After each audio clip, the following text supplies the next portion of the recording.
What's up, guys, and welcome to Press A Repeatedly. Justin Tomasello here with Chris Gold. Hey, everybody. And joining us today is our brother from another mother, Butch Caramano. Hello, ladies and gentlemen. How you guys feeling after this nothing but rain for the past 7 days? Just wonderful. I'm feeling all right. Little mushrooms are starting to grow on me every now and then, but they're actually a very, very nutritious source of energy, and it really keeping me going through this time I've spent out sitting out in the middle of the rain. So it's not as bad as you would think. Like, you get used to it after a while. If I ever saw you with a mushroom growing out of you, I would never hang out with you again.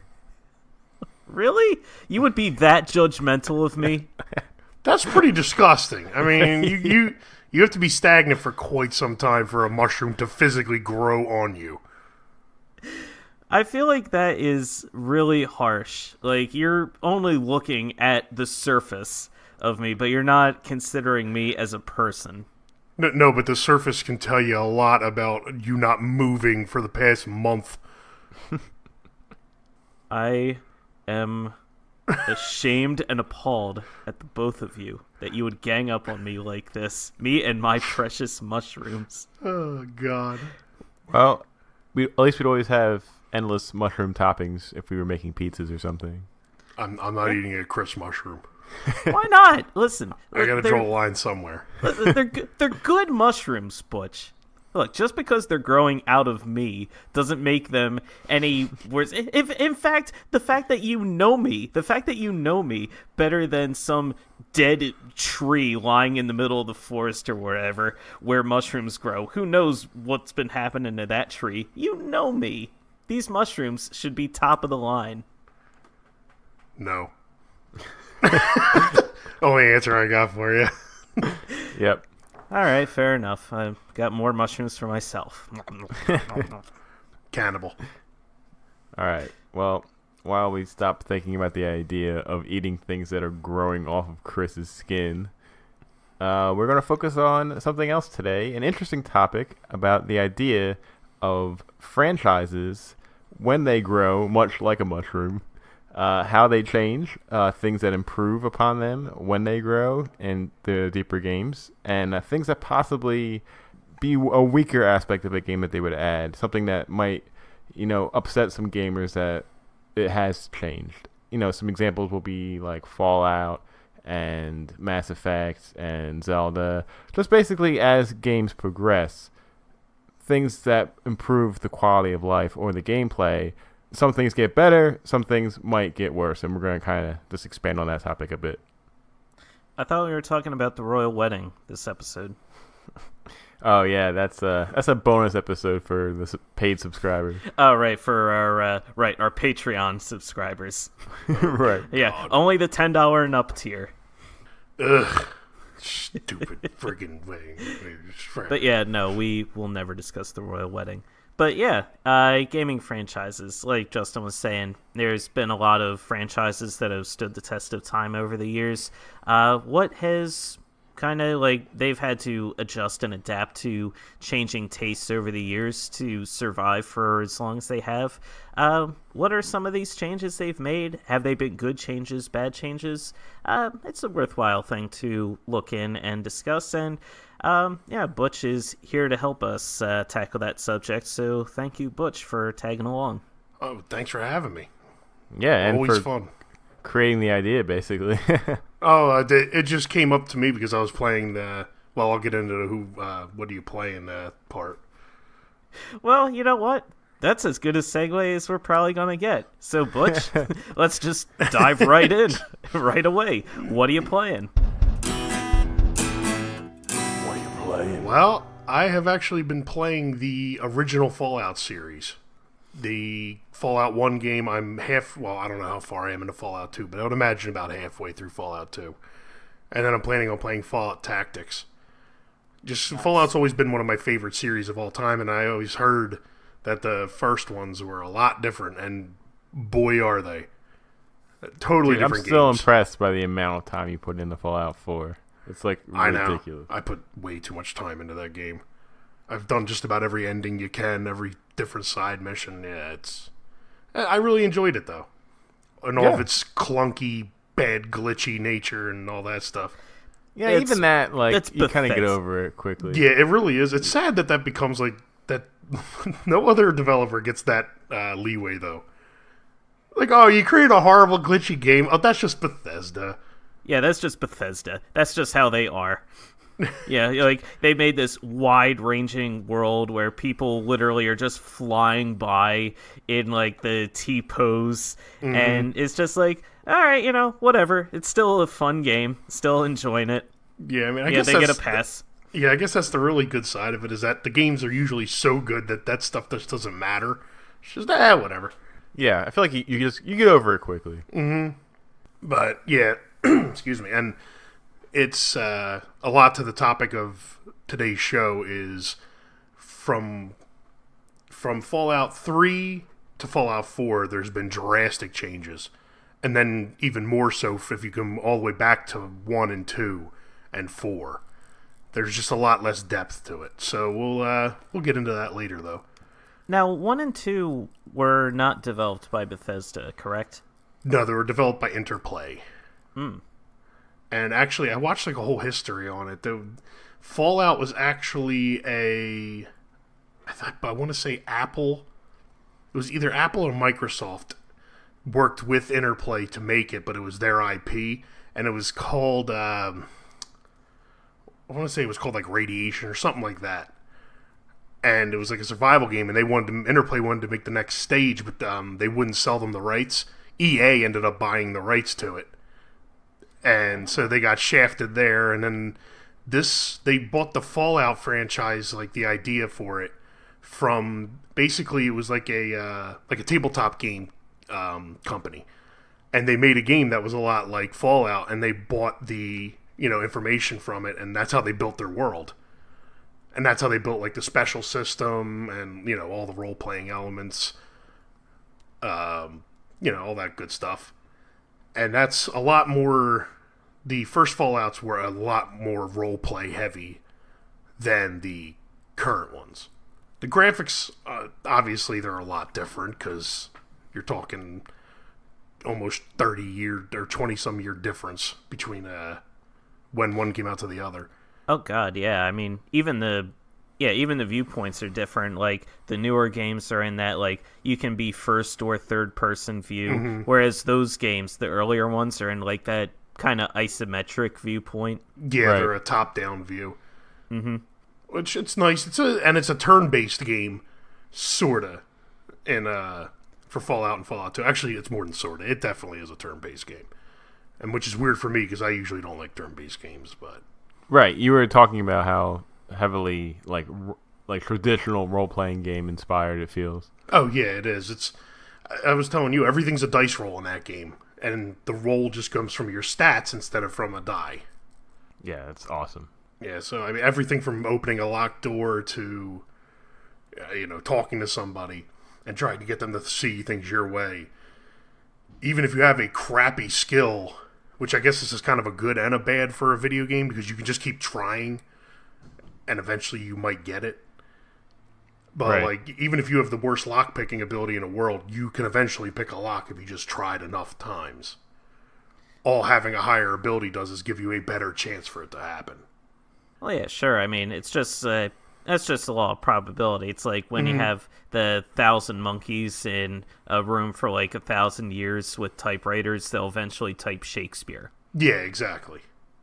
Yeah. Now, of course, there's no proof to that claim. It's just some guy who came up with that idea, and we all just kind of accepted that as fact. Because no one wanted to put in the time and resources to test it. Nobody wanted to put in the monkeys. Yeah, it's bad enough just getting one monkey, let alone 1,000 of them. Yeah, it's... And a room full of them when they go nuts at the drop of a hat and probably kill each other every 10 minutes. They have to keep replenishing the room with monkeys. That room would be so covered in feces. Yeah. Whose job is it to clean up the monkey typewriter room? Not it. Yeah, everyone just, like, nose goes. That's what that's got to be, like, one of the worst punishments you could ever have. That room has to smell atrocious. Hey, but you know what? They churn out beautiful work every 1,000 years or so. Great. It's almost worth it.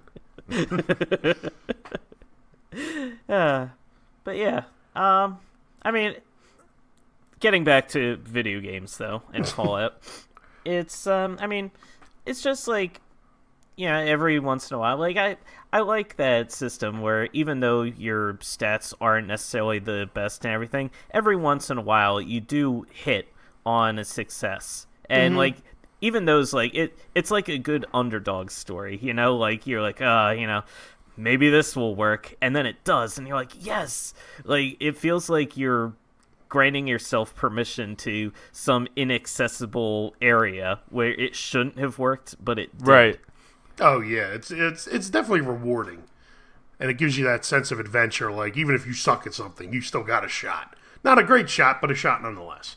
Yep. And the story, the first one's story isn't too great, and neither. I mean the stories aren't that in depth, but you also got to remember. Like I just was thinking about it when I saw the credits for Fallout 1. There was like 6 designers, 6 programmers, and a couple of producers. And that's it. Like that was the entire team back then. And they still managed to make a great game. And I mean, the game goes a lot deeper than just the main story, obviously. There's just typical to any Fallout game, there's tons of side shoots and different little side quests that you can do. Yeah, I had never played those two, and for some reason I'd always thought they were radically different than the newer ones.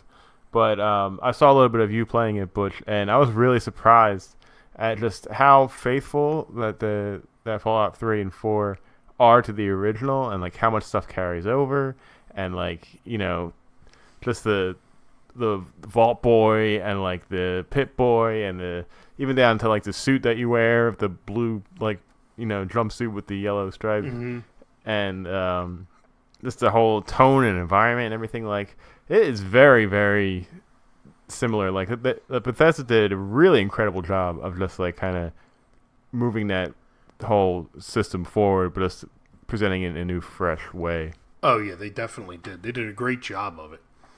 And I think the transition from going from a third person, well, not even third person, overhead view, I should say, and transitioning that into a first person, I think they did a really good job with that too. Because they still let you explore the world the same way. It's just in a different perspective.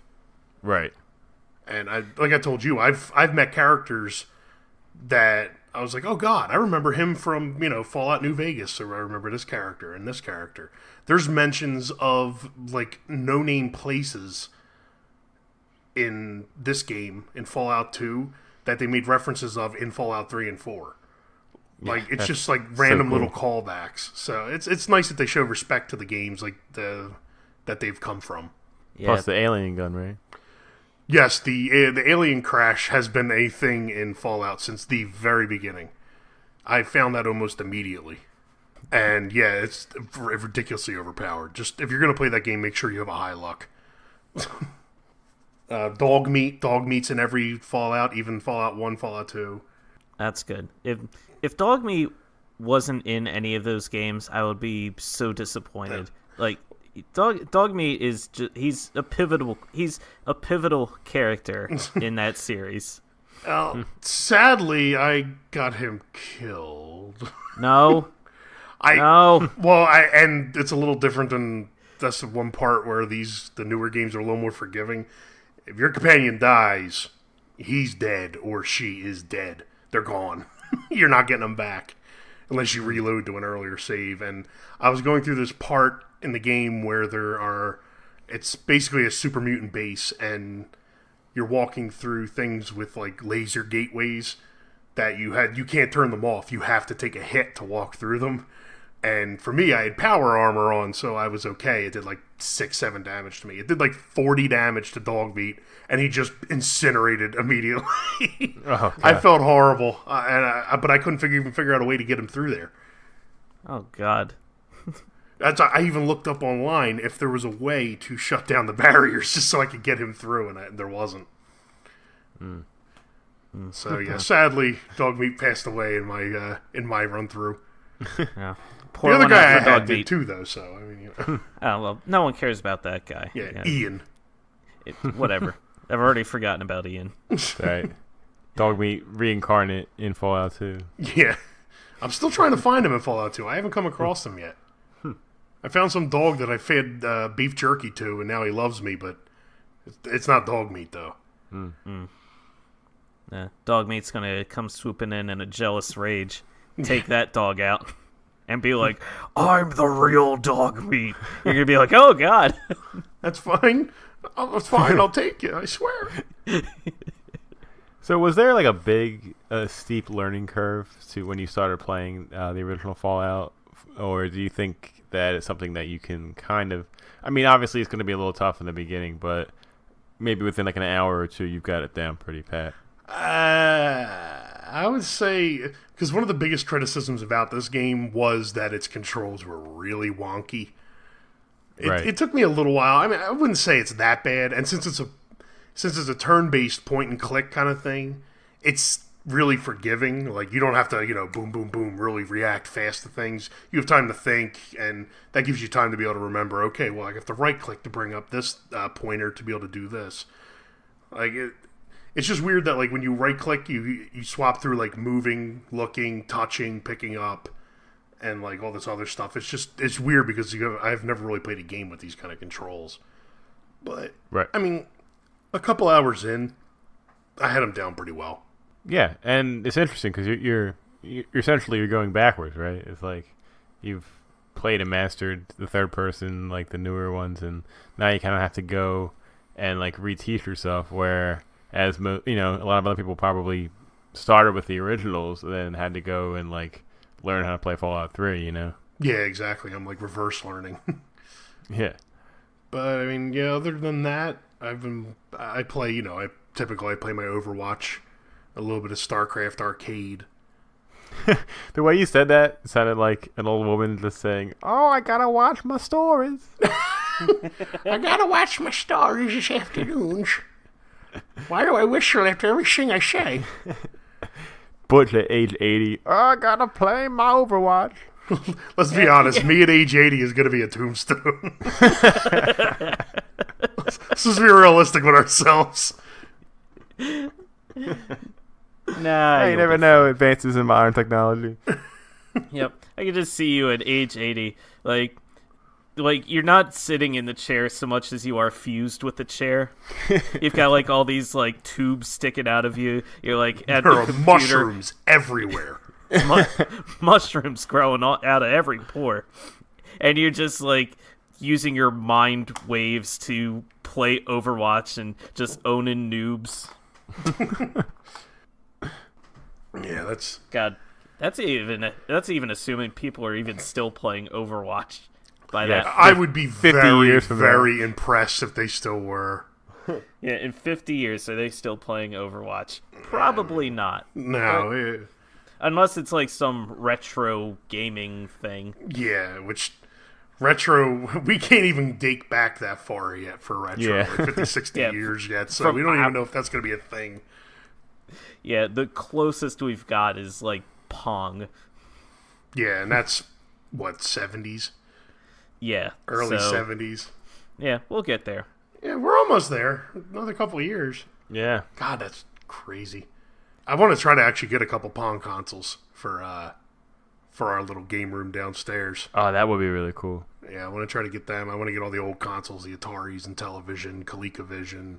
Yeah. Even if I'm not going to play them, just to have them down there. Yeah. Yeah, I'd be so down for that. Yeah, it'd still be nice to have. Nice little collector's items. Yeah. If I can find them for cheap, no problem. I'll get them. So I've been playing a little bit more Overwatch. Did you get the new Mercy skin? Yes, that was I out did. This month? Nice. Yeah. Good for you. It was a good cause. I never pay for cosmetics in games, but it's for cancer research. So I was like, what the hell? It's only $15. It's not like they were hit you over the head for $100 or something. Yeah. For anyone out there who doesn't know, this past month it's Breast Cancer Awareness Month. So Blizzard released a pink Mercy skin for for people to just wear, and the price of the DLC went to breast cancer research. So it was a really nice cause. Yeah, it was 100% of proceeds too, so it wasn't like they were taking some off the top. That's actually really cool, and they should do that more often, I feel, especially with Overwatch. Yeah, and I think they can make a big difference doing that, because you get that exposed to their big fan base, and you'll get enough people to donate to make it worthwhile. Oh, definitely. And as soon as I started the game up, I saw plenty of people with the skin already. Yeah. Yeah, it's a really cool way to give back. I know they were selling that. They were selling T-shirts with the Mercy symbol, like the new Mercy on it. All of that on their website, and I think they were sponsoring some streamers. I think it was all female streamers. I'm not sure though, but they were sponsoring streamers, and like whatever you went in and donated, all that money also went to charity instead of Yeah, and they must have wrangled up a nice big chunk of change to donate. Yeah, I'm sure it's still going. I'm sure at the end of the month we'll find they'll probably release the numbers. Oh yeah, absolutely. It'll be interesting to see how much they got. It really is nice to see a big company like that using one of their big properties and kind of giving back, Yeah, especially since the community for good reason has come under some flack over the years since the game has been out. So it's nice to see some evidence that they're actually giving back. No, what are you talking about? That community is so nice. They're such a pleasure to play with. Your bullshit is showing, Butch. Like, I'm not. I can hear you winking. It's really sad that I'm not even like I'm okay at the game. I'm not usually bad enough to be yelled at, but people that are just yelling at people and crap, my God. Just shut up and play. It's a game. Yeah, seriously. A lot of people are playing in the game to get away from getting yelled at from people. Yeah, like just shut the hell up. Let everybody play. And everybody complains that Blizzard's matchmaking stuff doesn't work. It has its hiccups, but for the most part, Blizzard's matchmaking is pretty on point. They've had quite a bit of practice with it. Between World of Warcraft, all the Battleground stuff they did, all the StarCraft stuff they've done, and everything else. Heroes of the Storm, everything has matchmaking things in it. I think they've got those algorithms down pretty well by now. Yeah. They're not perfect, but probably better than what anyone else out there has. Yeah. Yeah, I mean, it's they're never going to be perfect. I mean, all you need is that I have my off days. There's days when I start up and I'm like, God, I suck today. And I usually stop playing because it just makes me angry. But, I mean, everybody has their off days. So if your records are good and you're just having a crap day, you're still going to get put against people that are that good. Yep, absolutely. And then they got the StarCraft Arcade, which I didn't buy the paid new one. But I played the free, like, big new released one in there. Yeah, that came out recently, right? Yeah, I think it was like 2 weeks ago. Yeah. Yeah, it was basically just a reworked version. Both of them are reworked games that were already in the arcade to begin with. It's just Blizzard worked with them to create, like, better versions of them. With the modders, right? Yeah, with the modders, yep. And then they released it, and actually part of the profits are going to the modders. So Blizzard didn't just, like, make a cash in. They're paying the people who created it. Yeah, that's really cool. That's very cool. Yeah, sporting the little guys. Yeah, exactly. And the one I played, the Direct Strike, which is Desert Strike, but redone, it's really nice. It's really well done. It's nice and polished. Runs nice. And I didn't try the other one yet. It's apparently a turn-based RPG one, but I haven't done that yet. StarCraft 2 came with a map editor, right? Like, so they were encouraging you to make new modes of map? Oh, yeah. Even the original StarCraft. All of Blizzard's RTS games come with map editors, like Warcraft from the beginning, from what the hell is it called? Alliance vs. Horde, or whatever the hell the first one was called. Yeah. So the first Warcraft they've always included a map builder. Did you ever mess with any of them? Yeah, back in the original StarCraft, I built a couple maps. They were crappy, and I was horrible at it, but I made them. And, I mean, you have to use it. You have to learn basically, like, I don't know how the new one is. I haven't really checked it out too much. But in the original StarCraft one, it was like programming language. You had to do, like, if-thens and, like, and-ors, all that kind of stuff. That's pretty cool. Yeah, it was fun to do. All right. So, Butch, do you have anything else you've been playing lately? I just finished up God of War about a week ago, 2 weeks ago. Oh, week ago. And other than that, though, not really. All right. I'm going to throw it over to Justin now. So, Justin, right. what are you playing? Yeah. Yeah. That's me. All right.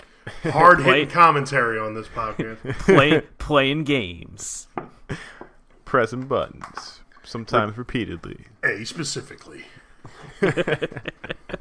Hey, we should make a show. It's called Press A repeatedly. This week's on UPN.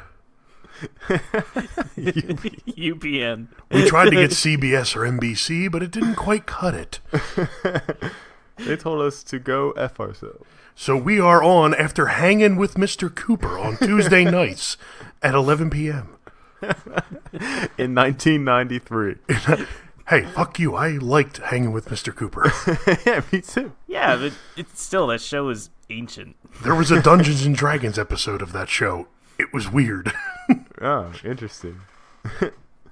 Yes, so I have played my indie arcade, which I'll get to later, but the only other game I played besides that this week was a game I have been quite anticipating and just came out a few days ago, and that is the retro-inspired Fox and Forests.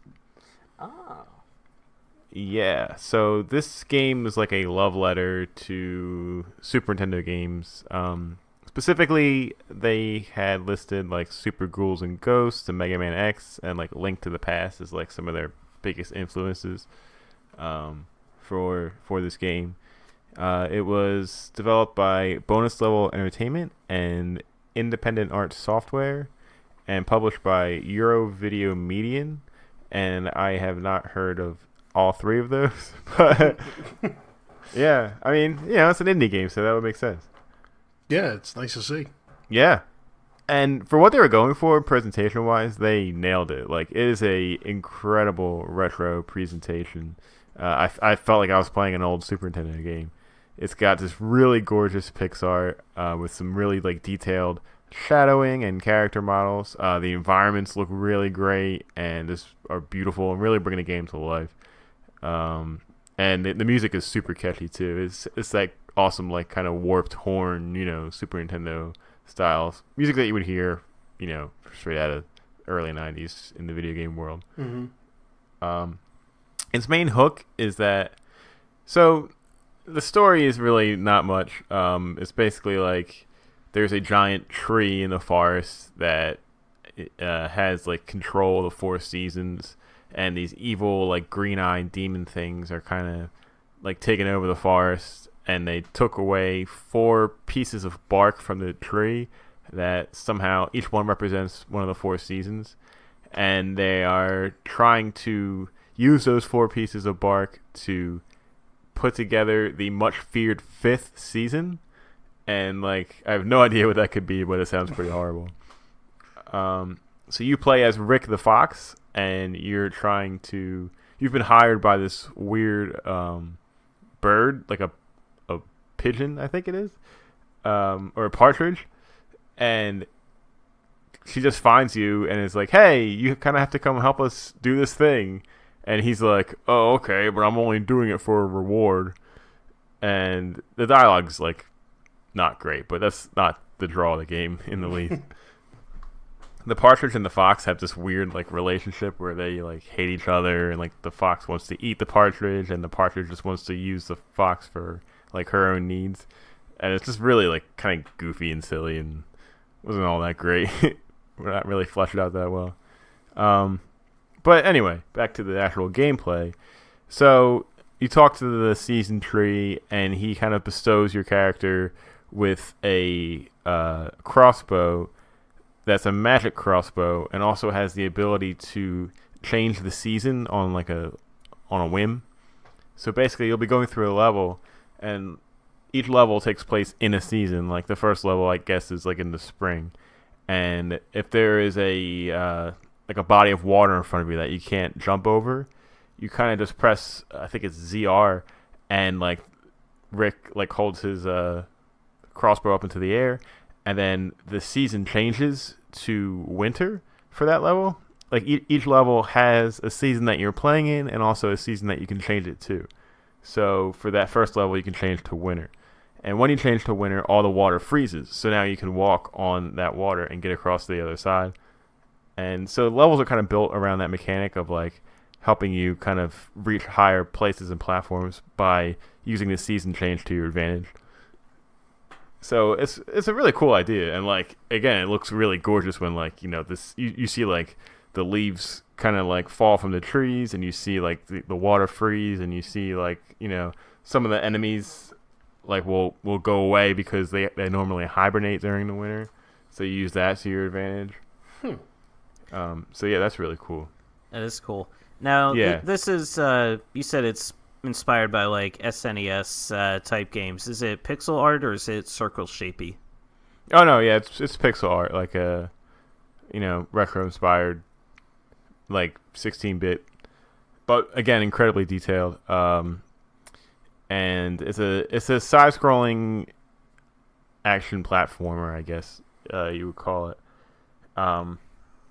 Yeah, the combat system's a little weird because you have that crossbow, and you also have melee attacks with the crossbow, because at the end of the crossbow is like a sword or like a metal point.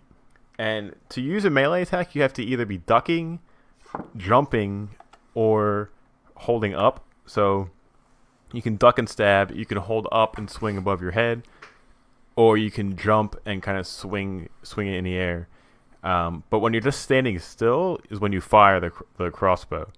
So there is no like melee attack for if somebody is right next to you, really. It kind of doesn't make sense to me, because like if something's flying over my head, I would want to shoot a crossbow up at it because it's like farther away from me. And if something's in front of me, I'd rather just swing like a melee attack at it because it's right there. So it's kind of like confusing and a little bit cumbersome the way they map that out. Yeah, that's a little weird.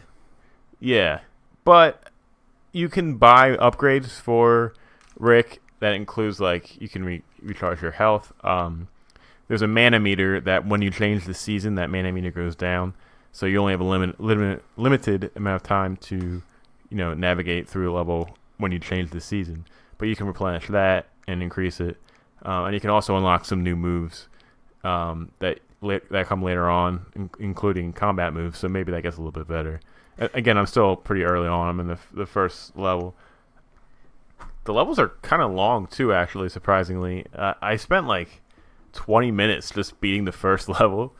It's they're kind of vast and sprawling, and there's a lot of areas to go, with different platforms. And I kind of feel like they're not laid out in the best way sometimes. Like it's a little bit sporadic. Like there'll be a platform that's kind of up high, and you need to make all these kind of tough jumps to get to it. And there's like 3 different ways to get to it, going 3 different routes with some floating platforms. But sometimes at the end of it, there's really like nothing that big of a deal there, like a piece of heart or something. So it really wasn't worth spending that time to get there. But a lot of it is a collectathon too, where you have to find some like bigger, important like gems that help you kind of progress. There are these seeds that are hidden in the level, and if you collect, I think it's 5 seeds in a world, you get to unlock the bonus level. And I'm not quite sure, because again, I'm still early on, but it looks like you kind of have to get them all to go to the next world, even after the bonus level. Because I beat the first world, but there's no option to go to world 2 yet. The only thing I can do is go to the bonus level, but it's locked because I haven't gotten all the seeds. So I'm not sure if it's like forcing you to backtrack, and if it is, that's kind of a bummer. But we'll see when I get back in there. Yeah, it's kind of weird that it's forcing you to do a bonus action. Yeah, because like there's these targets that you have to hit that can open up new paths, but in your first run through in World 1, you can't hit them yet because you need a certain kind of arrow that you get at the end of World 1. So now I have that arrow, so now I can go back and hit those targets. But now do I have to really play through these really long levels again? Yeah, it's kind of annoying. Yeah, so hopefully it's not the case. It's like artificially lengthening the game. Yeah, and that's what I think it is too, because there's only like I beat the first world and I got a piece of bark already, so that means that there's only 3 more pieces of bark to get. So maybe to stretch it out, they added like that kind of stuff in there. But we'll see. I mean, it's not really a nuisance. I am enjoying the game. Again, it's really nice to look at, and it's kind of like relaxing to play. It's not too challenging, but it's not too easy either. I mean, I definitely died a lot, and there's a badger named Retro, who you have to, when you talk to him, he's like a checkpoint for a level. And what's interesting is you have to actually pay him some in-game money to actually use a checkpoint. So like checkpoints are optional. You can decide like, you know what, I'm alright, I don't need to pay for this right now, I can keep going. But if you die, you go back to the previous badger, not the one that you just passed up on. So it's kind of like, you know, if you can pay for it, you probably should. Man, that's tough. That's a tough system. Yeah, it's like it's not a lot of money to pay to use it, but still, it's like really interesting that they would add that in there.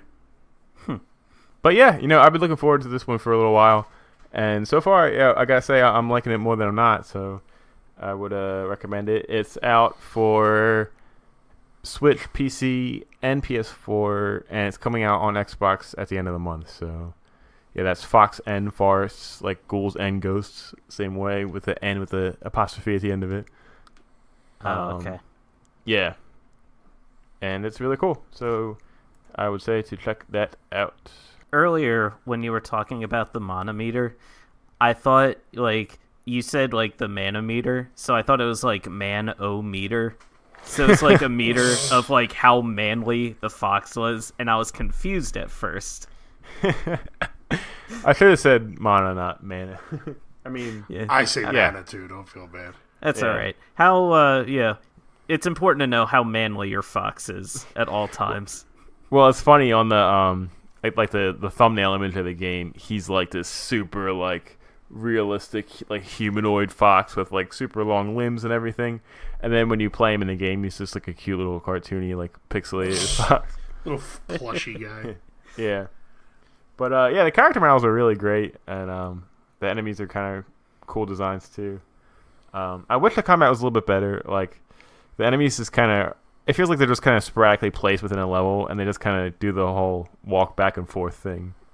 And like killing them is just kind of becomes more like a nuisance than anything fun. But it's still the first world, so maybe that gets a little more challenging later. But yeah, it's cool. I'm liking it a lot. All right, sounds good. Yeah, and then I just have my indie arcade, which we'll get to later. So, Chris, what about you? All right, so decided to throw it back a little bit this week. Played more of God of War. Still attempting to get everything there is to get in the game. 100% platinum it, however you want to call it. So that's kind of my ongoing project for right now. I had a bit of a scare this week when I was just in the middle of like looking over the map, and my controller just decided, I'm just gonna die right now, and it just stopped working in the middle of my playthrough. And weird. Yeah, like it just stopped working. Like just no indication, battery was low, nothing. Then I plugged it in, and for whatever reason, it wasn't recognizing that it was plugged in, so it wasn't like registering. I couldn't move anything. So I thought, oh man, I think my controller went kaputs. But then I plugged it in, and I was like, I should probably take it to like a game store or something, get them to look at it. But I was lazy about it. And then a couple of days later, just on a whim, I just tried it again, and it worked after leaving it plugged in and not playing it for a couple days. Your same thing happened to me. Your battery in the controller might be getting ready to go. Because mine did that, and I actually, believe it or not, I ordered the battery offline for it was like $5 or $6. I replaced it myself. I took apart the controller and put the new battery in. It was easy as hell. And that's apparently right. That's awesome. Yeah, apparently they're known for if you have like one of the original ones, like the original console when it first, not right when it first released, but within the first like year, Yeah. The batteries that it came with were apparently junk, so they fried out real easily. So, Well, I but mean- yeah, mine did the same thing. It just conked off, no warning, and then I couldn't get it to come back. Well, I have the Slim. I just picked it up about a year and a half ago, and up until this week, I mean, these controllers have been giving me no issues whatsoever. So, I mean, it just may be a thing of like it's getting a little bit older, I guess, and yeah, the battery inside might be wearing, but yeah, up until this point, there were no issues with it at all. Oh yeah, don't get me wrong. Mine lasted over a year before it went. It's just annoying when you got to replace it. That's all. Oh yeah, absolutely. And yeah, I'll look into getting one of those batteries myself. Just because I mean, it's better to be safe than sorry. Especially like if you said it might be getting ready to go, then yeah, that's a concerning sign. Yeah, because usually that's a sign of batteries when they, if it just goes from like, it's cell phone batteries are the same thing. Once they age, they don't show the proper charging anymore. So like Right. it could actually be at 0% or like 1%, but the phone or controller will show like, oh no, you're like half charged still, and then all of a sudden, Yep.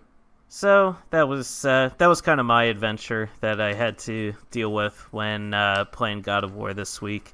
So I didn't get too much farther in there. But in the meantime, I had a little bit of downtime there, so I decided to hop on my Switch and decided to dive back into some Super Mario Odyssey. Oh. Yeah, I mean, yeah, nothing too crazy going on there, just running around collecting more of the moons. I explored the Lake Kingdom this past week, so I was just swimming around, and I was actually kind of surprised at myself. I was like, geez, past Chris, like, what were you thinking? Because there were so many moons just, like, lying around all over the place. And I was like, man, I should have, like, these are just out in the open. Like, literally, like, there's a moon lying there, and there's all these signs pointing to there, like, moon, moon, pick up the moon. And I'm like, why didn't I pick this up earlier? Like, maybe when I first played the game, I was just blazing through the Lake Kingdom. Because Yeah. it was probably instinct. Because I see water in a Mario game, and I think water level, nope, I'm getting out of here as fast as I can. Yeah, and what's weird with Odyssey is that there's a water level, and then like 2 levels later is another water level. So like you're just totally burnt out on them and don't even want to be there that long. Yeah, so I was like, oh man, look at all these moons just lying all over. So I started scooping them all up. I got the, at the end of the game, you get those giant moon blocks that you have to unlock so that you get even more moons to discover and try to uncover. Found Princess Peach as she was vacationing in the Lake Kingdom, and yeah, just going through and getting them moons. Yeah, it's just like I jump into the game, and after not playing it for a while, you want to test out the controls and just kind of like get back into the swing of things. And after maybe like 5 minutes or so, I'm running, I'm jumping. I mean, it's like riding a bike, man. Like, that game just is so tightly controlled, and it just feels so good to move around. Like, yeah. they did such an amazing job with that game, which is no surprise, of course. No, yeah, But, the controls I in just that love game it. were amazing. They were so Just the- intuitive. Yeah, so intuitive, and the variety of moves and combos that you could pull off just by, like, just from your own imagination and just thinking creatively. Just, so good. It's such an inspired game. I love that game so much. Oh yeah, me too. I remember thinking so many different times on so many different occasions, like, I can't get up there. There's no way I can get up there. Let me try to get up there. Hey, I got up there. Like, Yeah. stuff that shouldn't work, but it did. Yeah, the introduction of Cappy, like, he's such a... It's such a natural progression, I guess, to the different moves that Mario has had over the years. And just the ability to throw his hat, and then you can jump onto his hat and bounce up into, like, higher areas or extend a long jump. While physically impossible, is still an extremely impressive trick for him to pull off. Right. And it just like expands the possibilities so much, and it makes me fall in love with the game all over again. Honestly, it's just so good. Yeah. Yeah, it was amazing. The other game that I picked up this week, and that I decided to dive back into, Justin, this one was partially inspired by you. Yes. From the past, several weeks ago, you'd been playing this one. You were on a bit of a kick, so I was like, you know what? That's kind of giving me the itch. So I decided to scratch that Chrono Trigger itch for myself. Oh, nice. Ah, what a great game. Yes. So decided to dive into Chrono Trigger and pick that up and play it for, God, the first time in forever. It has been... It's been a long time since I played Chrono Trigger. And what are you playing it on? I got the PC version because they fixed the original issues where they had the tiling effects and they made it look like the really junky mobile port. And after Square Enix very confusedly addressed the backlash, like, wait a minute, you want to play with the original graphics? You don't want our bogged down, shitty looking, updated version? And people were like, no, you idiots, give us the original graphics. And Square Enix is like, okay, I guess. And they did. So they released a patch where you could get the original graphics. And that's awesome. Yeah, so I was like, okay, now I'm scooping this up. Because if it didn't have that option, I just wasn't bothering. Because it just it looks so ugly from those initial screens. Just looks so bad. So I'm playing the game on my PC, and I mean, if we're being honest, I actually just picked it up earlier today and was playing it. But it's such a it's not a very challenging game. And it's not a long game, so I'm already past the trial part at this point. I just got to the future, and that was just after like a couple hours of playing.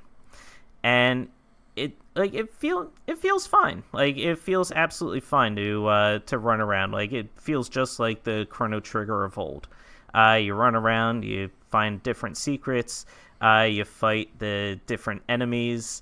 I mean, it's just classic Chrono Trigger experience, and it just, oh man, like, the characters are very fun. I love how they're designed, but I just can't help but laugh at like how immediately invested you have to be in this girl who literally you've known maybe 5 minutes. And you're Marl. Yeah, Marl, you'd know her for like 5 minutes and you're like already leaping through time trying to save her and like go through all these shenanigans for her. It's like, I barely even know her name. Yeah, but Chrono's a hero. Yes, he's a hero, I suppose, but still, it's a very flimsy premise to go saving people. But whatever, it works. Yeah. Any excuse to go Any excuse to go traveling through time and seeing different things, good enough excuse for me. It'll work. Exactly. See? But I mean, again, Justin, like, you talked about the game back when you were playing it. What more can you say about Chrono Trigger? It's one of the few games out there that you can look at and say, this is perfect. Like, the graphics in this version, yes, are amazing. It's the 16-bit sprite work with Akira Toriyama's meticulous character design. The environments are really inventive and fun. The story's great. The combat is just really a blast, years ahead of its time. It's just amazing. I love this game so much. Yeah, you're making me feel bad because I pulled the Justin again on it, but I need to go back and start playing it again because I really do like that game. Yeah, man, gotta wrap it up. I'm so sick of pulling Justins. You're very good at it. Yeah, it's your special talent. It's kind of your thing. That's what I said it the other night when I thought you were doing it to God of War. I know. Like, So I haven't played God of War in over a week. Nah, you get back to it. Yeah, Yep. I have to. Yeah, just need people to be on you and be like, nope, play this. Don't worry. You are I'm going to hit him. Yeah, you go up to your room right now, young man, and you finish playing that video game. But I don't wanna. I want to go outside and play sports. Finish your Sunday. You eat your sundae, and you get upstairs, and you 100% that shit. But yeah, so outside of that little retro kick, that did it for me, which means that does it for What Are You Playing? Which means it's time for the Indie Arcade. Indie Arcade. As you may remember from last week, I assigned Justin the relatively recent classic indie hit Downwell to play for the Indie Arcade. Justin, tell us about it. All right. So Downwell came out a few years ago, and it was originally designed for phones and Steam, was the first two platforms it came out on. And now I think it's on PS4, Xbox, and if it's not on Switch yet, it probably will be on it soon. After playing it, I kind of thought the best way to describe it is a simplistic and addictive blend of roguelike elements, arcade-style gameplay, and shoot-'em-up action. Because those are like the three main genres I kind of got from it.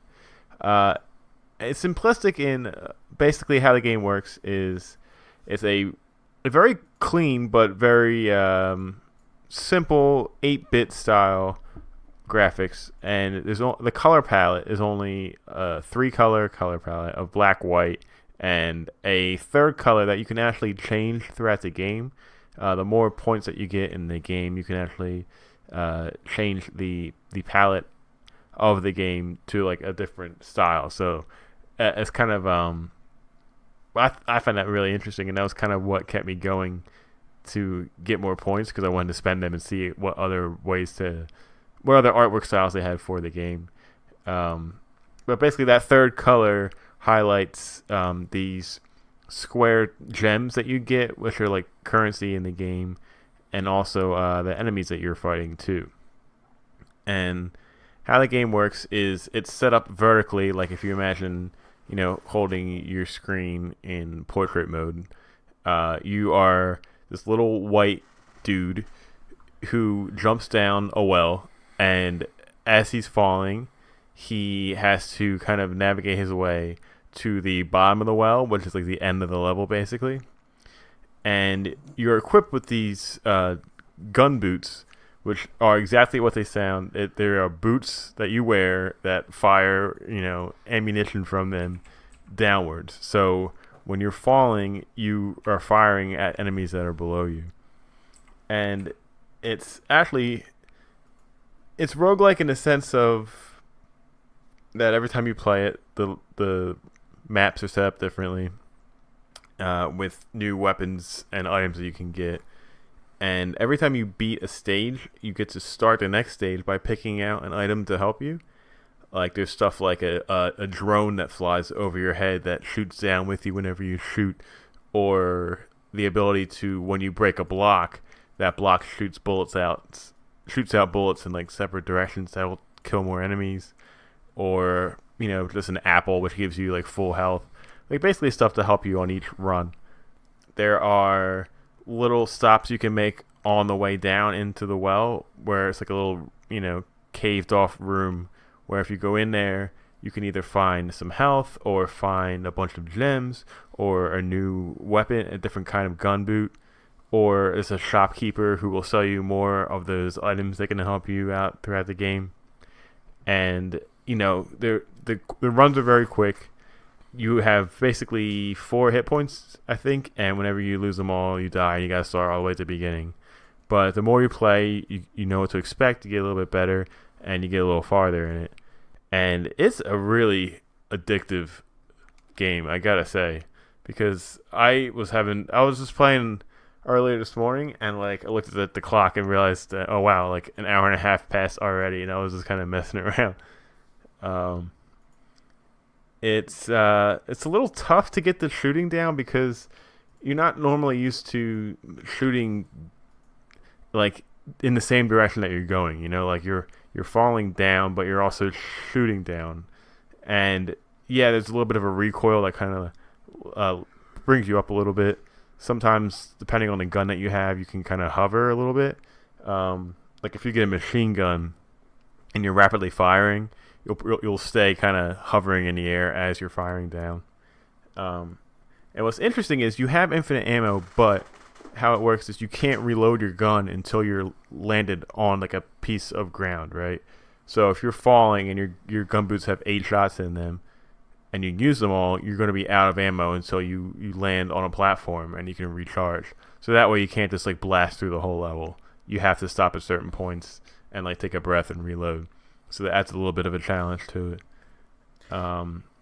And there's that. You can unlock different styles of the game. And so far it seems like that's how your character moves. Like one of the styles is... It's the same exact game, but it's your character whenever he moves. He's like rolling his arms up into the air, like in a really goofy style. So like whenever you're walking back and forth, he's just kind of like swinging his arms like in circles. And I was laughing so hard because it looks so ridiculous. Nice. This game was published by Devolver Digital and developed by one guy. His name is Ojiro Fumato, and he is... I believe he was 23 years old when this game came out, and he actually is currently working for Nintendo. After this game came out, they scooped him up and got him on their team. Oh, that's pretty cool. And that's pretty cool. I was watching earlier today a video that I'll probably post a link to on Twitter at some point. But it was him talking at the Game Developers Conference in 2016.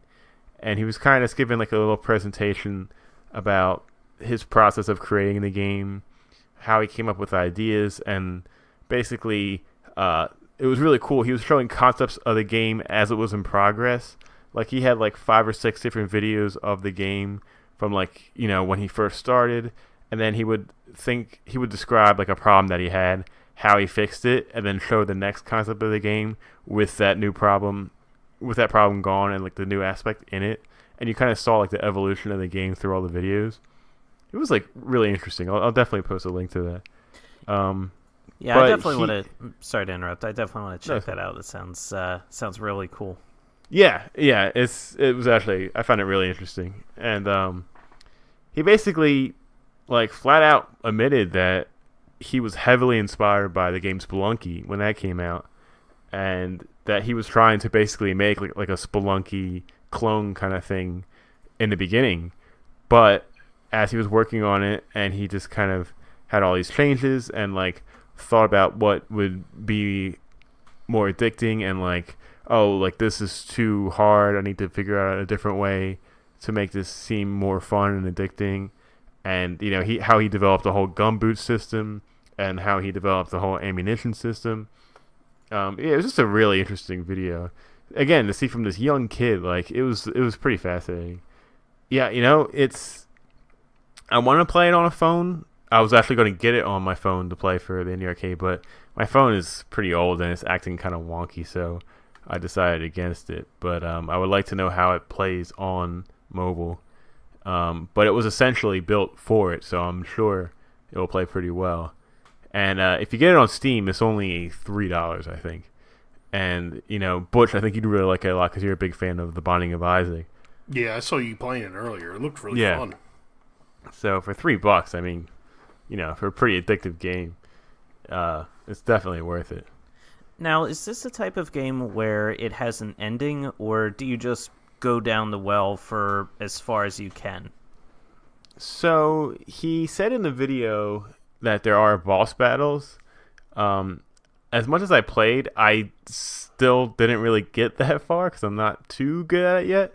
I kept dying a lot, but I didn't mind because I just was happy to start again and start collecting those gems. But I don't know the answer to that, if it does have an actual ending or not. But yeah, there are different worlds. I made it to the second world once, and the difficulty definitely ramped up a little bit. It had different enemies and platform styles, and it had traps. Like there was like blocks you land on that shot spikes up at you that weren't in the first world. So I don't know how many worlds there are either, but yeah, it definitely does start to evolve a bit. All right, nice. It sounds like you really enjoyed the game.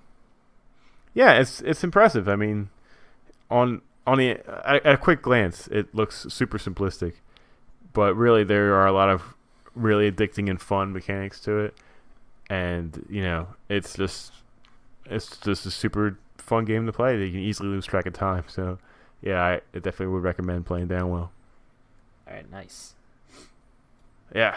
So that being said, Chris, when I picked out your game this week, I wanted to pick something that kind of just recently came out, because I think it'd be kind of cool if we can talk about something that maybe people haven't even heard of yet.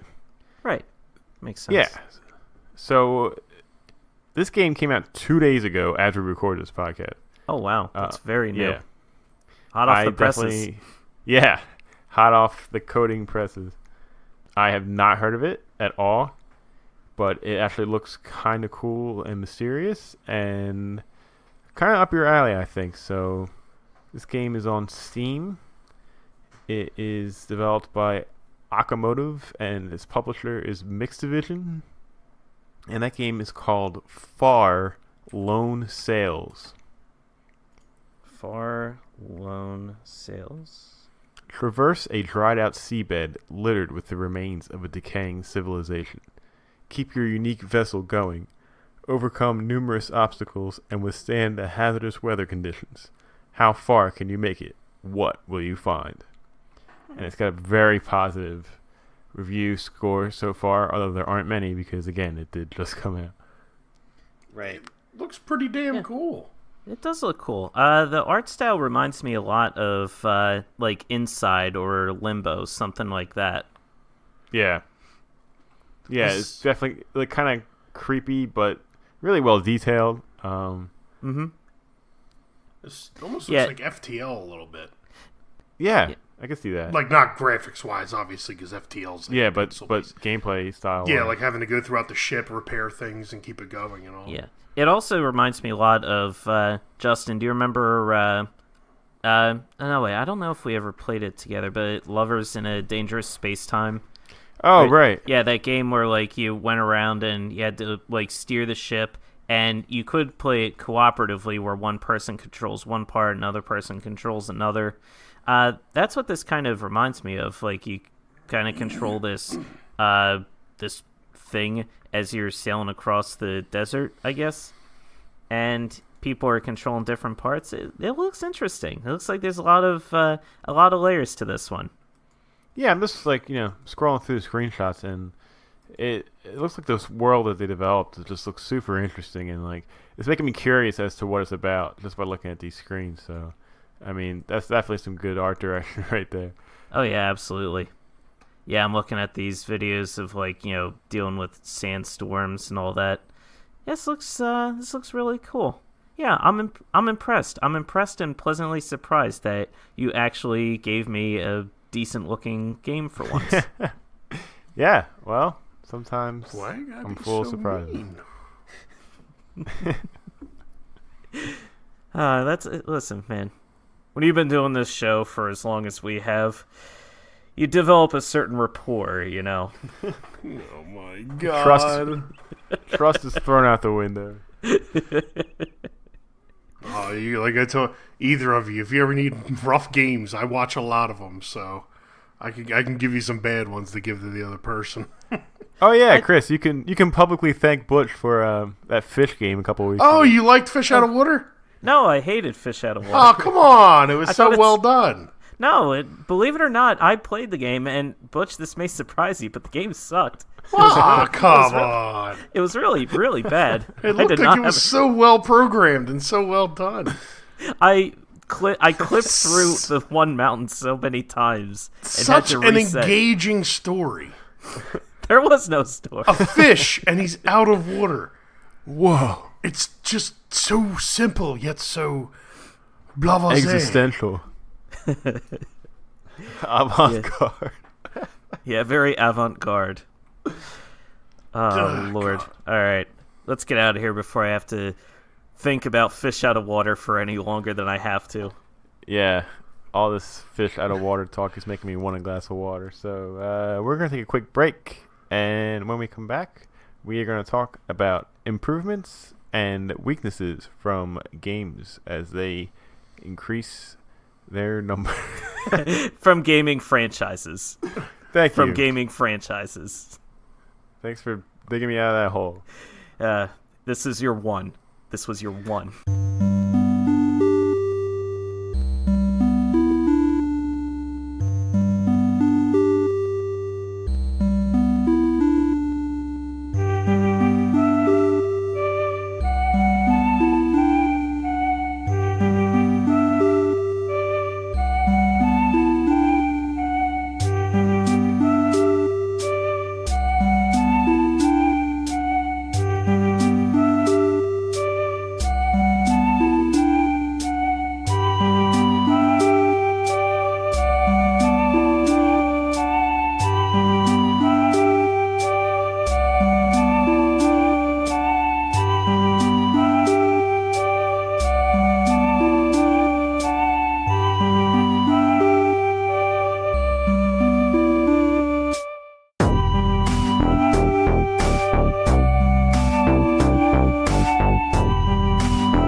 Back to Press It Repeatedly. Justin Thomasell here with Chris Gold and Boucher Carolina. Oh, there's a brochure. Who is now French. He's an exchange student who's being hosted by Justin and Zool for the next 3 months. Weirdly, he can only speak in French stereotypes. I'm also dressed like a mime. I want to see Butch with that little red ascot.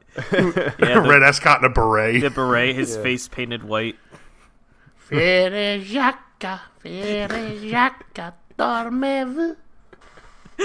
just like slams his fist on the table. I can't take it anymore. I can't fucking take it anymore. You Americans are so angry. What accent was that? I don't know. That was like French Chinese. It was kind of weird. That was, Oh, Franny. yeah, that was nothing. You're Americans.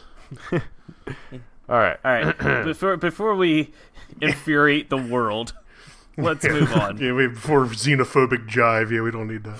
No, we do not want that. So, with each new iteration of a beloved gaming franchise, many gameplay and quality of life improvements are made to ensure a fresh and fun experience for all fans. However, not all changes are appreciated and can sometimes feel like a step backwards, oversimplify, or even weaken the experience for some gamers. So today, we're going to kind of talk about the idea of things that are improved when games, continue with their sequels, and things that they take away that maybe they shouldn't have. That was a really good introduction, Justin. Well, I'm not going to lie, but half of that was written down on our notes page, and I just read it. Well, you know what? That was good. That was well written. It was well You still read. wrote it? Yeah, it's still good. Well, thank you. Yeah, I good am job. great. You are fantastic. All right, that's it. We did it now. Here's the prima donna of the group. Thank you. I deserve this. Give a round of applause. But yeah, a lot of gaming franchises, again, stood the test of time over the years. Made changes both big and small to different iterations, like Justin so eloquently put it. And we just kind of want to look at some of our favorites over the years and see where they went right and in some cases where they went wrong. Yeah, and I mean, we got a lot to talk about, but I think we should talk about the game that kind of helped give us this idea, and that would be, Fallout. And Butch touched on it a little bit earlier, but there are 4 mainline Fallout games and a few sub games.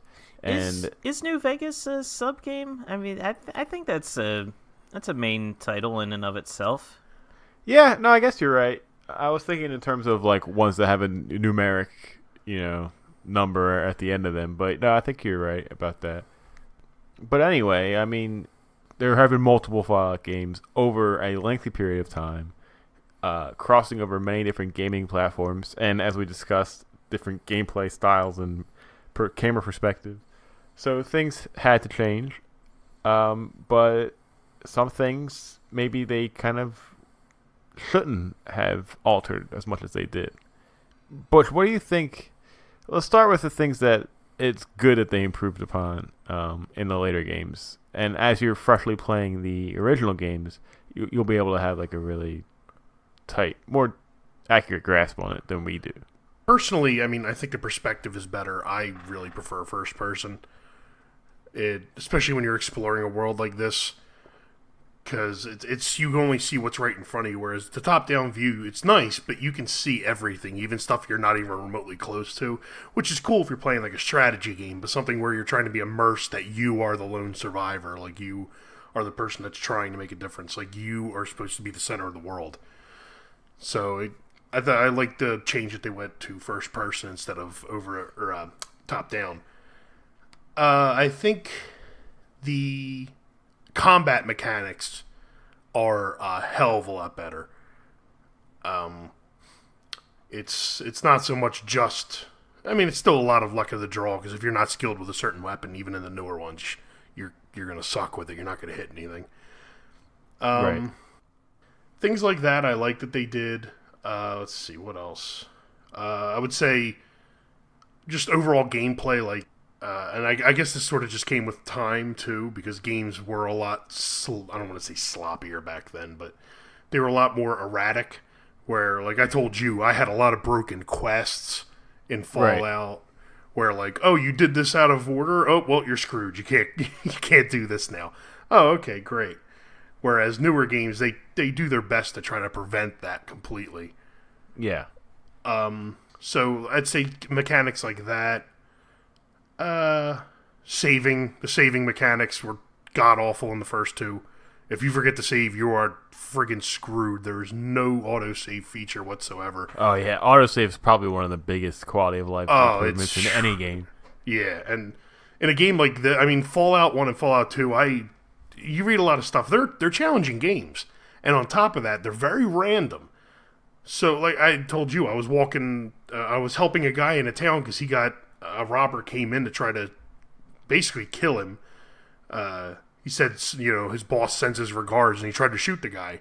I'm fighting the guy who's trying to kill him, and the shopkeeper shot my guy by accident because it's a luck draw.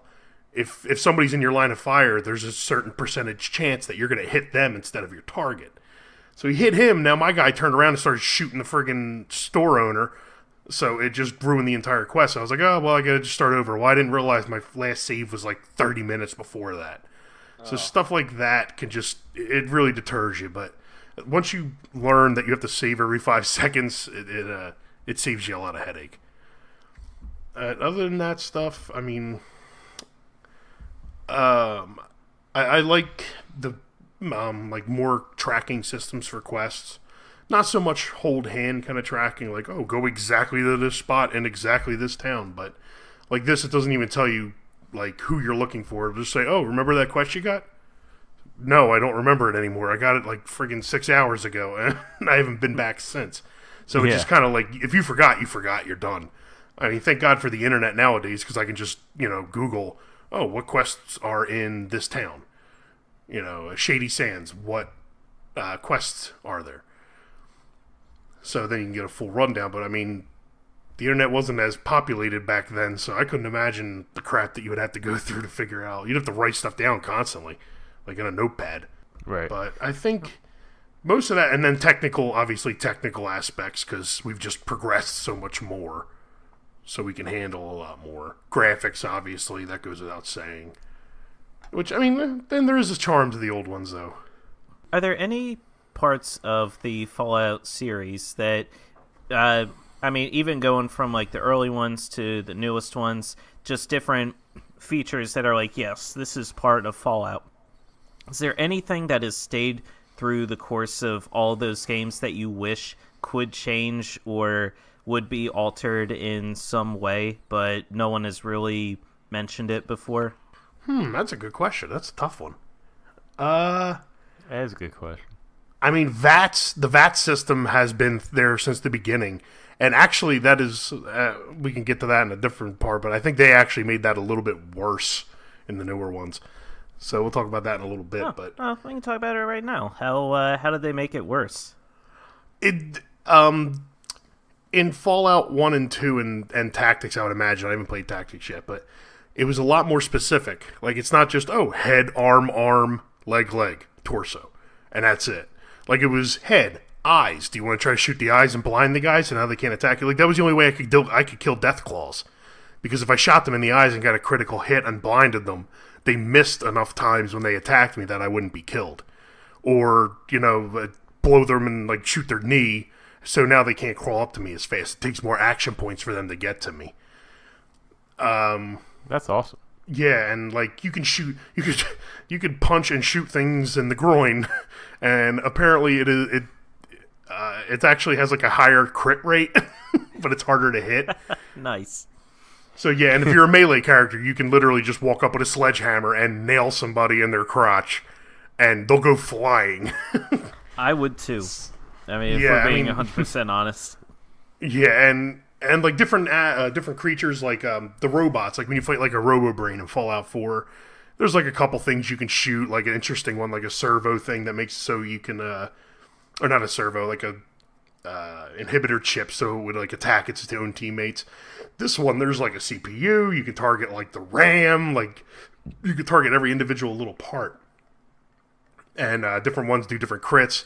And, like, basically everything is, like, pen and paper RPG. Like, when you do something, it says in the bottom left corner, the creature was so injured by your shot that it fell to the ground. Or, like, stuff like that. That's another thing I miss, that I think they missed from the new ones. Is there's not enough of that, like, that randomness. Right. But, yeah, I mean, VATS is definitely one that changed. Which way do you want to go with this question now? Do you want to stick with what should have changed, or what I wish would change, or do you want to go with? Yeah, I mean, it's your opinion. What do you wish would change? I mean, honestly, and this is going to, basically kind of destroy my first point, but I almost kind of want them to make an old style Fallout game, like, which is almost like an XCOM, like how the new XCOMs look. Yeah, like right. Almost kind of like that, not quite that turn-based. Like give it more exploration. But I think it would be fun just to see an actual callback to the original make. That would be pretty cool, yeah. Yeah, I think it would be interesting to see them put a new modern twist on it. The only reason why I think that won't happen is because while that would work great on PC, I don't think that would transfer well to console. And I think a lot of Bethesda sales now are through PS4 and Xbox. Oh, so. Yeah, and I don't think they would do it anyway, just because it's too well established now, too. Yeah. I mean, it's if you ask the normal like an everyday person, not everyday person, but an everyday gamer, like, what do you think of Fallout? They're going to talk about the first-person shooter ones. They're not going to talk about the top-down ones. Right. Although I could see, like, a remastered 1 and 2 together cool. in, like, one package that comes out and everything. Yeah, like an HD remake. Yeah. That could be pretty cool. Yeah, that would be awesome. Especially nowadays, everyone is re-releasing a lot of their older games in different collections and remastering them for modern consoles. I think that would actually be, especially give people a chance to, hey, check out the Fallout series from its heyday, from when it was just starting out. Even call it like something cliche like Fallout Origins or whatever, I don't know. But yeah, just like give people a chance to see what Fallout was like back before Fallout 3. Yeah, exactly. So what would be some changes that they did make in the later sequels that you kind of wish they didn't go that direction? Well, like I said, the VATS we already talked about. Yeah. The whatchamacallit, oh god, here we go. The the dialogue interaction, options? yeah, the dialogue options, interactions between you and NPCs. Yeah. And 3, it was more dumbed down in 3 and in New Vegas than it was in 1 and 2. Mm-hmm. But it was still good. It was still very good. 4, they got a lot of slack for it, to the point where I don't think whenever they release either a new spin-off like Vegas or a Fallout 5, quote unquote, I don't think you'll see these dialogue options again because I got a lot of flack for it. Yeah, did you ever see that image online? It was like a screenshot of the Fallout 3 dialogue options, and each one is like, it's about a sentence long, and then a screenshot of the Fallout 4 dialogue options, and each one is like yes, no, like no way, or I don't know. It's like snarky, not so snarky, really snarky, and like it was just really it lost its personality to you. But each one is like, it's only a couple words long, and then it showed like a potential like Fallout 5, and the answers were just like smiley face, frowny face. Yeah, it was all emojis. Yeah, and it's true. Compared to the first and second one, there are dialogues that my answers are paragraphs. Like there's ridiculous, and they're very diverse. Like, it's actually really funny. I ran into the character. It's a ghoul that owns a bar in a ghoul town, and he basically like when you do the normal like RPG stuff with him, like if you repeat yourself or it has like the same option to say things twice, he's like, "What are you, a stupid idiot? What's wrong with you?" And he just berates you constantly, and it's just hilarious. And yeah, I mean, I don't know. It dumbed it down too much. Yeah, it kind of takes the personality of the characters away a little bit. Yeah, and I understand why they did it, because if you're going to have a voice-acted position, you can't have them have 50 lines per conversation per NPC in an open-world game, because your budget on that alone would be astronomical. Yeah, things would take forever. So honestly, I mean, if they had to drop the voice for the Vault Dweller for whoever you're playing as, I'd be totally okay with that, to go back to a more RPG centric like speaking system. Yeah. Yeah. So kind of just like taking a step back, I'm looking at the list of franchises that we've got listed here that we could potentially discuss them. I'm sure due to time we're not going to be able to get to all of them. But for me, I feel like the biggest change that a lot of these franchises had to go through was one of the biggest changes that ever had to occur in video games, and that was the leap from 2D to 3D. And, I mean, you see, like, Fallout kind of had that, like, isometric, like, faux 3D style, but it was still 2D, and it successfully made the leap to 3D with the first-person view. Mm-hmm. A lot of these franchises were successful, like most of Nintendo's IPs, Zelda, Mario, even Metroid made a successful leap to 3D. Others not so much, like the Sonic the Hedgehog series, Bomberman, very short-lived, had a foray into 3D, but it just didn't have the same staying power that it used to. What is it about some franchises that like they work in 3D and not so much 2D, or vice versa, do you think? I think that's an interesting question. I think with how much room to work with that you're given within a franchise, I think you'll be able to make it work. Like, especially if it's a heavily story-based kind of franchise. Like, that's why I think like Elder Scrolls and Fallout and, you know, some of those other huge role-playing games benefited pretty well from making that transfer, is because you are changing the gameplay up a little bit, but the main thing that you went for in the older versions of that game is still there, it's still prevalent, and it's still what you're going to be looking for in the new ones. Whereas, like, Sonic and Mario, like that was tougher, and it's just really impressive how well Nintendo was able to transfer Mario over to 3D, and how much how Sega struggled to transfer Sonic over to 3D. I mean, you could also say it's impressive how much Sega struggled to bring Sonic over to 3D. Yeah, I guess that is true. Yeah, a lot of those. They're games, still trying. Oof.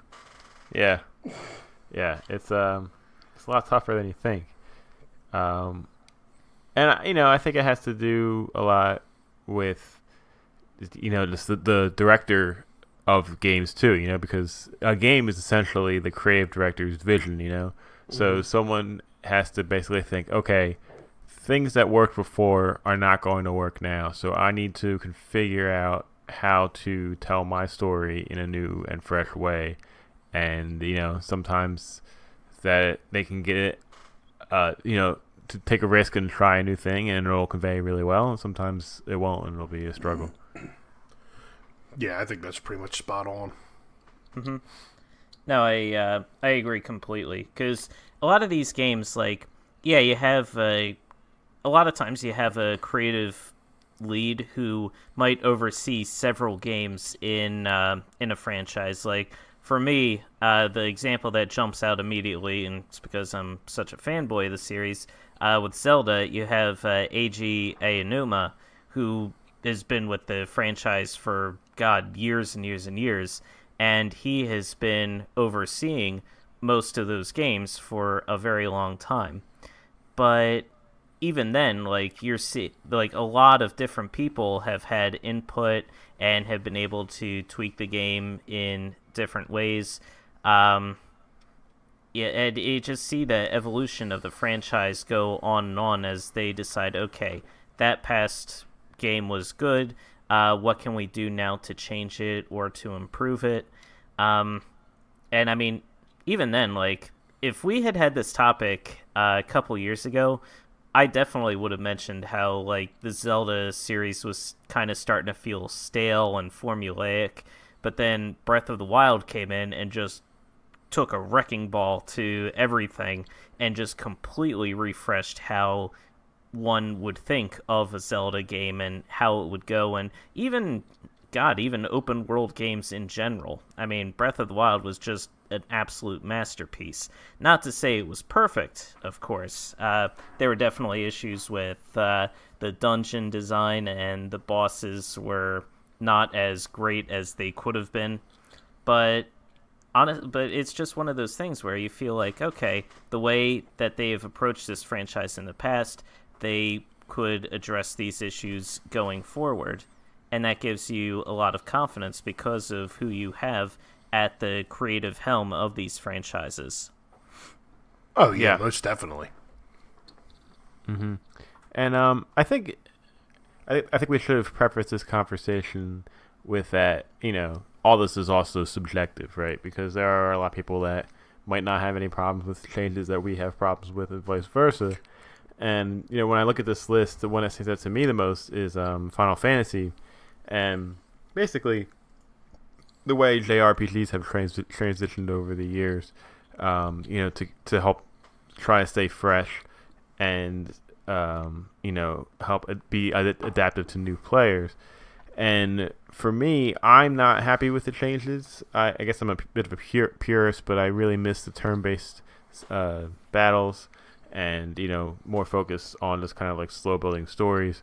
Whereas, these games have made and essentially kind of had to change up their gameplay style to be more action-oriented, to be more fast-paced. And for the most part, they're still selling well, they're still popular, and a lot of people do like them and still play them. But, for me, I just feel like a lot of the strategy is kind of dumbed down and taken out, and it's just kind of everything's too grandiose, and things are happening too quickly, and, it kind of took what I loved out of the the early turn-based RPGs and completely swaps that for something new. And in my sense, I'm unhappy with that, but I also respect that a lot of people are, and that without that change, they might not still be around. So it's kind of something that maybe age comes into play here. Maybe someone who's grown up playing games a certain way and not getting that experience anymore is going to be more annoyed as to someone who's only been playing games for a few years, who thinks this is the standard. So it's an interesting way to look at it. I miss the old turn-based style from the older games. I feel like Final Fantasy had that real sweet spot going for a while. That was another franchise that successfully made the leap from 2D to 3D, just because its core gameplay was so solid and was so easy to translate over from 2D to 3D that it could make that leap seamlessly. So when you're going from Final Fantasy 6 to 7 for the first time, I mean, you don't really have to have too steep a learning curve to know, okay, how do I play this game versus playing the older games? But yeah, like you said, it feels like they kept making changes kind of for the sake of making changes, I want to say. I had always wanted to, I had always kind of liked the idea of maybe playing an action RPG where you run around and if you're far away from an enemy, they can't hit you, so you don't take damage. But if you run up, then you can hit them and they can hit you, vice versa. But in practice, it just is kind of chaotic, and it doesn't really have that appeal that I kind of thought it would. I really do. I'm 100% with you. I prefer that old turn-based style where you kind of take your time and figure out, okay, what am I going to do? Am I going to attack? Am I going to, I'm playing Chrono Trigger right now. Am I going to attack? Am I going to use one of my tech combos? I got to wait for these two enemies to be close to one another to use the fire whirl. You have to kind of, plan things out. Whereas the newer games, they're just throwing things at you all over the place, and it's flashes and explosions and people screaming yeah, all right, take some of this, how do you like that? And it's just overloading the senses almost. And they Michael Bay'd it. Yeah, they Michael Bay'd it.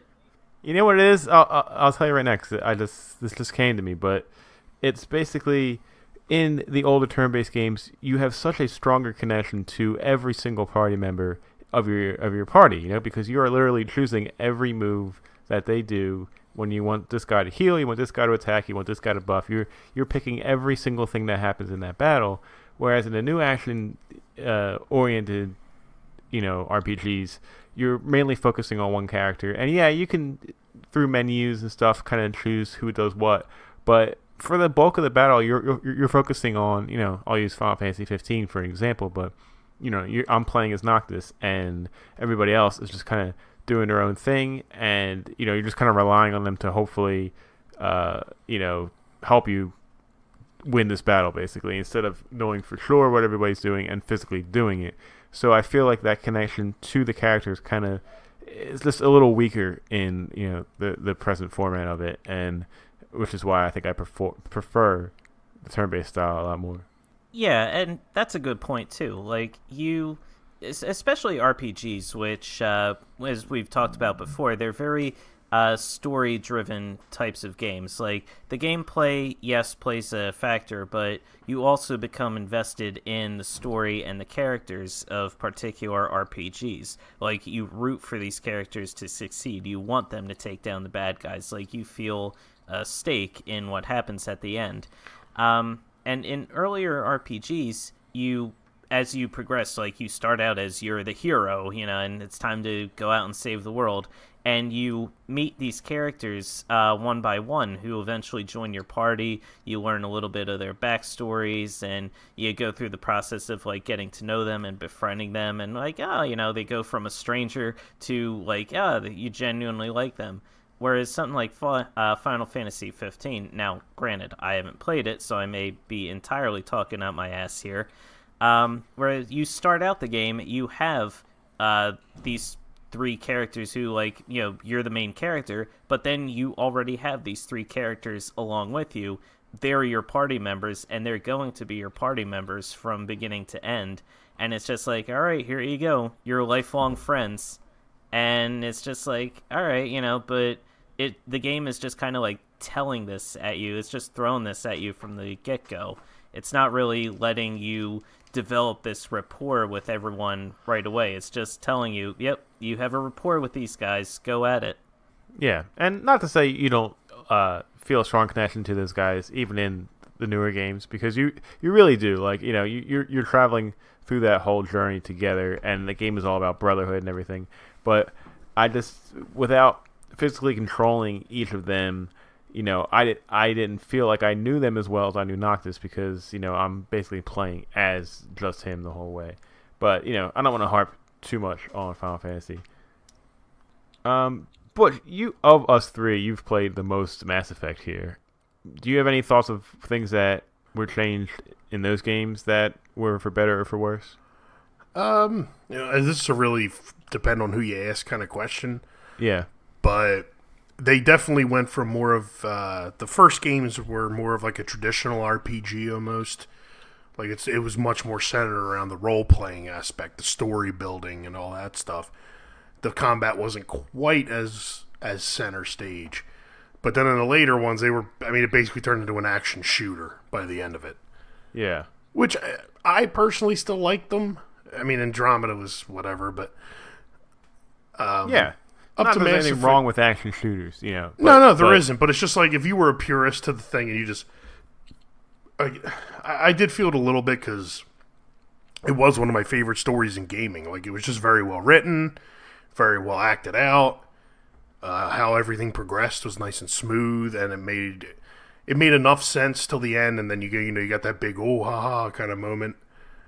And they definitely kind of pulled back on that a little bit. They kept the story going, but you developed Shepard a lot less the more you went on. Like the first game, you felt like you were important. You were making a difference. You were this very standout character.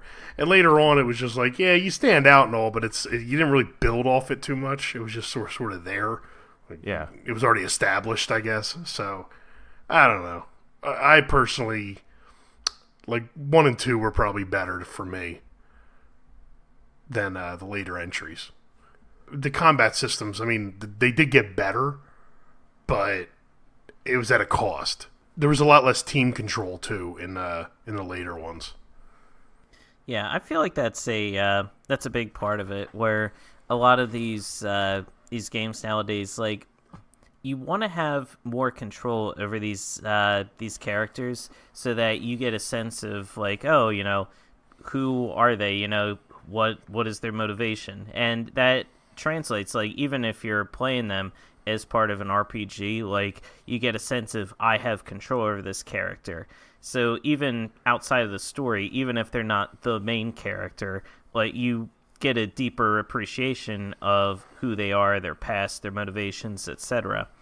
With the newer games where you just solely control the main character, you just lose that sort of extra something. And especially when in the past you used to have this ability, it's something that you definitely miss. Yeah, you feel like more of a disconnect where Right. there used to just be such a strong connection between you and the entire party. Yeah. Is there any other specific games you guys wanted to talk about? I guess I did want to talk a little bit about Metroid. I feel like the jump for Metroid from 2D to 3D was very similar to Fallout's jump in terms of, like, it was going from it was going from one studio who had worked on the franchise for a while, and it was going into completely new hands, and with a completely different, not even just going from 2D to 3D, but it was having a different perspective shift. and it was also being developed by somebody who had not developed it before. Yeah. So in both cases, you had studios in line who were like, "Oh, who are these people? What are they gonna do?" Now Bethesda, they were, I think, a bit more established when they got the rights to Fallout and they were developing their first Fallout. But even then, there were probably still questions about, are they going to be faithful? Is this going to be any good? Etc. And to me, I think it's interesting how in one case, Fallout, it was kind of going from an indie developer to a more AAA developer, whereas with Metroid, when Nintendo gave the game over to Retro to be developed, Retro, they had literally never developed anything before they got Metroid Prime, of all things, and they were told, yeah, you're going to bring Metroid over to 3D. I would have lost my mind if I were them. But they did it. They proved their mettle, and they made one of the best games, and honestly, like one of the best trilogies of all time in the Metroid Prime series. And I know there's a lot of people like nowadays will debate which game is better, Super Metroid or Metroid Prime in the franchise, which it's a silly debate. It's like apples and oranges. You can't really compare the two games because they're similar, but they just do different things very, very well. Like, Super Metroid, to me, masters the 2D, like, platforming exploration genre.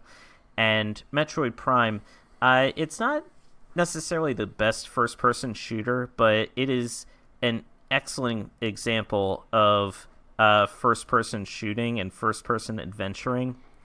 And I just really loved all the changes that Retro made to adapt the franchise over to 3D and just give it that feel of, it still maintained that sense of exploration. You still had the multiple weapons. Like, it still felt great to traverse the area and fight the space pirates and discover like what was going on this planet, this abandoned hole that nobody had remembered in years and years. It still carried a lot of the problems with the franchise that have always been there, and they're just necessary with how it's built. Like, the backtracking can be a little too extensive in Metroid. Mm-hmm. But still, they do their best to make the backtracking fun, at least, by having the hidden collectibles or hidden, missile expansions or energy tanks or other various things like that in areas that you have to backtrack that you need the new weapons to unlock. Mm-hmm. And plus, they have, the scan logs, so you can learn more of the backstory. They just did such an amazing job.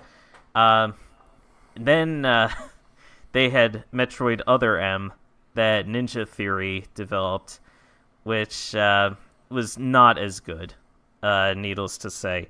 They just kind of shifted the perspective, so it was like this weird 2.5 to 3D type perspective where you were running around on a 2D plane, but it had 3D models, plus the changes to Samus as a character. It just felt very cheap.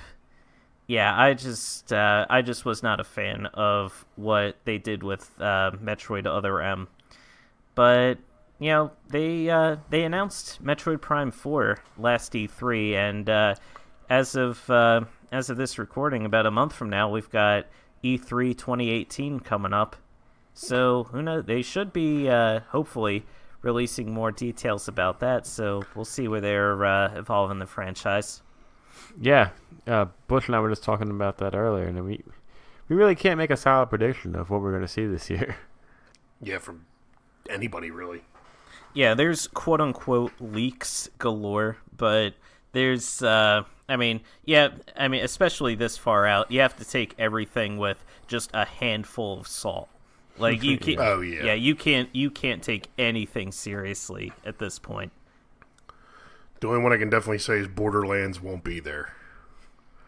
Borderlands 3. The CEO of Gearsoft or Gearbox Software literally just came out and was like, "No, you're not going to see anything." Yeah. And usually, if a CEO's getting involved, it's usually probably true. Right. But yeah, it's still like there's it's one of those series that has been getting back to Metroid. It's been through a lot of changes over the years. It's stood the test of time. I feel like every single game like you can pick up and play, and it's just as good now as it was back then. The original Metroid for the NES is probably a little dated, but I mean, let's face it, pretty much everything for the NES is a little dated at this point. So yeah. It's a great franchise. All these franchises we've talked about are classics in and of their own right. And yeah, it's just interesting, like a lot of the changes that they've gone through over the years. Yeah, definitely. It's definitely a challenge, because you have to take a game that's so beloved and you can't give them the same thing because then they'll say there's something new. And you can't change it too much or else they'll say, oh, they changed it too much. Yeah, you're abandoning the roots. Yeah, exactly. So it's definitely a fine line you have to cross. You have to make quality of life improvements, but also keep that same flair that, what made everybody fall in love with it in the first place. And there's always going to be things that we pick out here and there. But overall, for the most part, they get it done well. And sometimes they surprise us, and we like them more even than the original. So, I give those developers a lot of credit for having to take the time and sit down and really figure out how to basically produce the best product.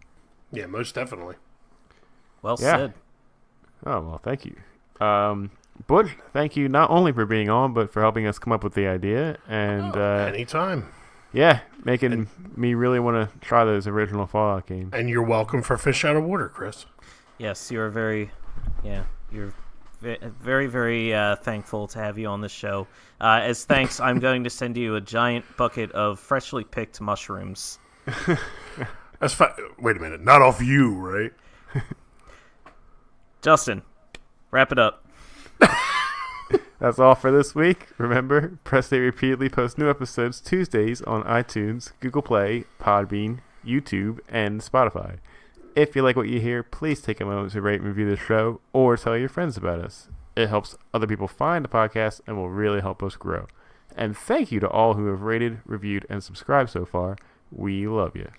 You can follow us on our Facebook page or on Twitter and Instagram. We are at Press A Repeatedly. I'm at Seagold113. Justin is at Oaf7724. And Butch wouldn't tweet if you paid him. You're damn right. You can email us any questions or comments at parpodcast@gmail.com. That's parpodcast@gmail.com. That's all for this week. Chris, Justin, and Butch signing off. And remember to pump a demon tree frog's weirdly green mouth with all your arrows. Press A repeatedly.